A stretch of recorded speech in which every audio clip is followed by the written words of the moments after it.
May simple lunch. Ayan. Ang aking niluto na tanghalian ko. Ayaw ko munang kumain ng noodles.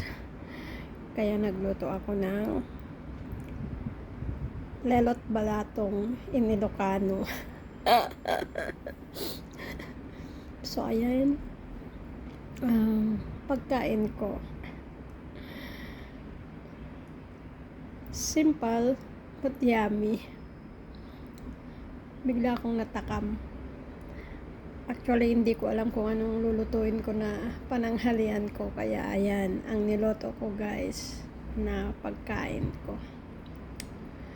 Yum, yum, yum. Oh, diba? Pwede na yan pagtiyagaan.